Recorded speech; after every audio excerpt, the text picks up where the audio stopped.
TAPC MS ಸಹಕಾರ ಸಂಘಕ್ಕೆ ಎರಡನೇ ಅವಧಿಗೆ ನಮ್ಮ ಕೋಲಾರ ಜನಪ್ರಿಯ ಶಾಸಕರಾದಂಥ ಕೊತ್ತೂರು ಮಂಜಣ್ಣ ಅವರು ಅವಿರೋಧವಾಗಿ ಅಧ್ಯಕ್ಷರ ಸ್ಥಾನಕ್ಕೆ ಮತ್ತು ಉಪಾಧ್ಯಕ್ಷರಾಗಿ ಎನ್ ಸುಧಾ ಅವರು ಅವಿರೋಧವಾಗಿ ಆಯ್ಕೆಯಾದ್ದಕ್ಕೆ ಮೊದಲನೇದಾಗಿ ಅವರಿಗೆ ಧನ್ಯವಾದಗಳನ್ನು ತಿಳಿಸ್ತೀನಿ. ಈ ಆಡಳಿತ ಮಂಡಳಿಯಲ್ಲಿ 13 ಜನ ಕೂಡ ಅವಿರೋಧವಾಗಿ ಆಯ್ಕೆ ಆಗಿದ್ದಾರೆ. ಈ ಅವಿರೋಧವಾಗಿ ಆಯ್ಕೆ ಆಗಕ್ಕೆ ಎಲ್ಲರೂ ಸಪೋರ್ಟ್ ಆಗಿದೆ. ಕೊತ್ತೂರು ಮಂಜಣ್ಣ ಎರಡನೇ ಅವಧಿಗೆ ನನಗೆ ಬೇಡ, ಬೇರೆಯವ್ರಿಗೆ ಅವಕಾಶ ಮಾಡಿಕೊಡೋಣ ಅಂತ ನಮ್ಮ ಕಾಂಗ್ರೆಸ್ ಪಕ್ಷದ ಮುಖಂಡರನ್ನು ಎಲ್ಲರನ್ನು ಸೇರಿಸಿ ಅವರು ಕೇಳಿದರು.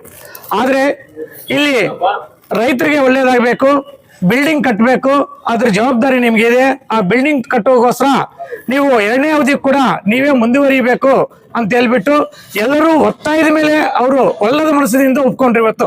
ಆಕ್ಚುಲಿ ಯಾಕಂದ್ರೆ ನಮ್ಮ ಎಲ್ಲರ ಮುಖಂಡರ ಉದ್ದೇಶ ಒಂದೇ, ರೈತರಿಗೆ ಒಳ್ಳೇದಾಗಬೇಕಂತ, ಬಿಲ್ಡಿಂಗ್ ಎಲ್ಲ ಆಗಿ ಒಳ್ಳೆ ಸಮಸ್ಯೆ ಒಳ್ಳೆ ರೀತಿ ನಡಿಬೇಕಂತ. ಅದಕ್ಕೋಸ್ಕರ ಅವರು ಒಪ್ಕೊಂಡು ಈಗ ಎರಡನೇ ಬಾರಿಗೆ ಅವಿರೋಧವಾಗಿ ಆಯ್ಕೆ ಆಗಿದ್ದಾರೆ.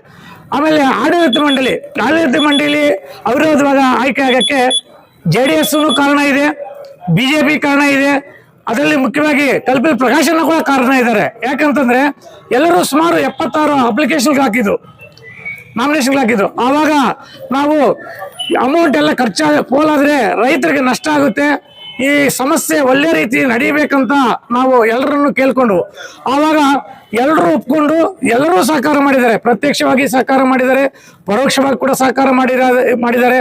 ಅದರಿಂದ JDS ಅವ್ರಿಗೂ BJP ಅವ್ರಿಗೂ ನಮ್ಮ ಕಲ್ಪಿತ ಪ್ರಕಾಶನ ಅವ್ರಿಗೂ ಮತ್ತು ಎಲ್ಲರಿಗೂ ನಮಗೆ ಸಪೋರ್ಟ್ ಮಾಡಿದ ಎಲ್ಲರೂ ಕೂಡ ನಾನು ಈ ಸಂದರ್ಭದಲ್ಲಿ ಅವ್ರಿಗೆ ಅಭಿನಂದನೆ ಸಲ್ಲಿಸ್ತಾ ಇದ್ದೀನಿ. ಯಾಕಂದ್ರೆ ಈ ಸಮಸ್ಯೆ ಒಳ್ಳೆ ರೀತಿ ನಡಿಬೇಕಂತ ಏಕೈಕ ಉದ್ದೇಶದಿಂದ ಎಲ್ಲರೂ ನಾಮಿನೇಷನ್ ವಾಪಸ್ ಪಡೆದಿದ್ದಾರೆ.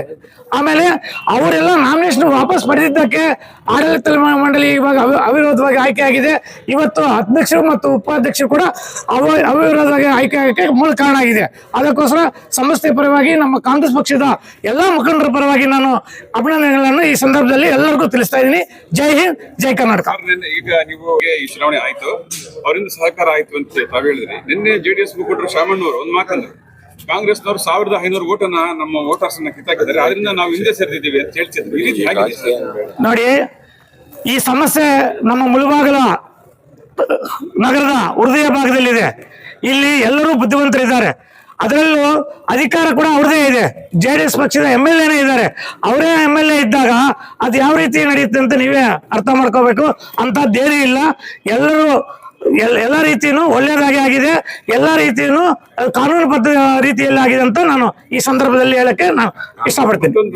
ಈಗ ಮೊನ್ನೆ ಆವಣಿ ವೇದಿಕೆಯಲ್ಲಿ ನಮ್ಮ ಜನಪ್ರಿಯ ಶಾಸಕರು ಕೊತ್ತೂರು ಮಂಜಣ್ಣ ಅವರು ಒಂದು ಮಾತಂದ್ರು, ಈ ಬಾರಿ TAPC ಚುನಾವಣೆಯಲ್ಲಿ ನಾನು ಯಾವುದೇ ಹಿಂದಕ್ಕೂ ಹೋಗೋದಿಲ್ಲ, ಯಾರೋ ಒಬ್ಬರಿಗೆ ಅನುಕೂಲ ಮಾಡ್ಕೊಡ್ತೀನಿ, ಎಲ್ರು ನಾವೇ ಇರೋದು ಬೇಡ, ನಾವೇ ಇರೋದು ಬೇಡ, ಈ ಸಾರಿ ಬೇರೆಯವ್ರಿಗೆ ಒಂದು ಅವಕಾಶ ಕೊಡ್ತೀನಿ ಅಂತ ಹೇಳಿ ಅವತ್ತು ಅಂದ್ರು. ಸೊ ಇವತ್ತು ಈ ರೀತಿ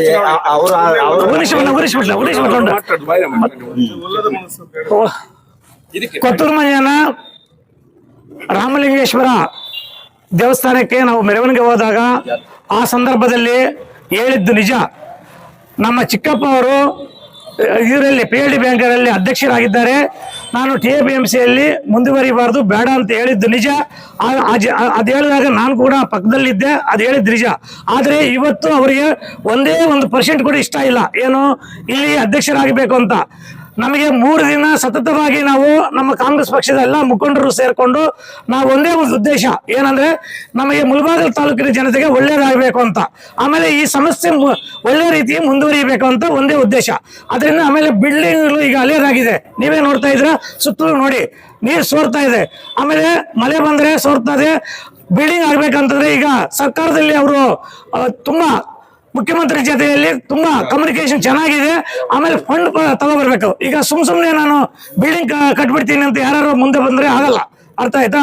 ಅವರು ಈಗ ನಮ್ಮ ಕೋಲಾರ ಶಾಸಕರಾಗಿದ್ದಾರೆ, ಸರ್ಕಾರದಲ್ಲಿ ತುಂಬಾ ಒಳ್ಳೆ ಸಂಬಂಧ ಇಟ್ಕೊಂಡಿದ್ದಾರೆ. ಅವರು ಫಂಡ್ ಎತ್ಕೊಂಡ್ಬರಕ್ಕೆ ತುಂಬಾ ಈಸಿ ಆಗುತ್ತೆ. ಅದನ್ನೆಲ್ಲ ದೃಷ್ಟಿಯಲ್ಲಿ ಇಟ್ಕೊಂಡು ಈಗ ನಮ್ಗೇನು ಎಲ್ರಿಗೂ ಒಳ್ಳೇದಾಗಬೇಕು, ತಾಲೂಕಿಗೆ ಒಳ್ಳೇದಾಗಬೇಕು. ತಾಲೂಕಿಗೆ ರೈತರಿಗೆ ಒಳ್ಳೇದಾಗಿದೆ, ನಾವು ಯಾವ ರೀತಿ ಬೇಕಾದ್ರೆ ನಾವು ಅದಕ್ಕೆ ಅಡ್ಜಸ್ಟ್ ಮಾಡ್ಕೋಬೇಕಾಗತ್ತೆ. ಅದರಿಂದ ನಾವೆಲ್ಲರೂ ನಮ್ಮ ಕಾಂಗ್ರೆಸ್ ಪಕ್ಷದ ಎಲ್ಲ ಮುಖಂಡರು ಹೋಗಿ ಅವರನ್ನ ರಿಕ್ವೆಸ್ಟ್ ಮಾಡ್ಕೊಂಡಿದ್ದೀವಿ. 2 ಬಾರಿ 3 ಬಾರಿ, ಇವತ್ತು 3ನೇ ಬಾರಿ ರಿಕ್ವೆಸ್ಟ್. ಬೆಳಗ್ಗೆ ಎಲ್ಲರೂ ಇಲ್ಲೇ ಇದ್ದಾರೆ, ಬೇಕಾದ್ರೆ ಮುಖಂಡರನ್ನ ಕೇಳ್ಕೊಳ್ಳಿ. ಎಲ್ಲರೂ ಹೋಗಿ ರಿಕ್ವೆಸ್ಟ್ ಮಾಡ್ಕೊಂಡಿದ್ದಕ್ಕೆ ಆಯ್ತಪ್ಪ, ಒಳ್ಳೆದ ಮನಸ್ಸಿನಿಂದ ನಮಗೆ ರೈತರಿಗೆಲ್ಲ ಒಳ್ಳೇದಾಗಂಗಿದೆ ಆಯ್ತು ಅಂತ ಹೇಳ್ಬಿಟ್ಟು, ನೀವು ಹೇಳ್ದಂಗೆ ಆಗ್ಲಿ ಅಂತ ಹೇಳ್ಬಿಟ್ಟು ಅವರು ಒಳ್ಳೆದ ಮನಸ್ಸಿನಿಂದ ಒಪ್ಕೊಂಡಿದ್ದಾರೆ ಅಂತ ನಾನು ಈ ಸಂದರ್ಭದಲ್ಲಿ ನಾನು ಹೇಳಲಿಕ್ಕೆ ಬಯಸ್ತಿದ್ದೀನಿ.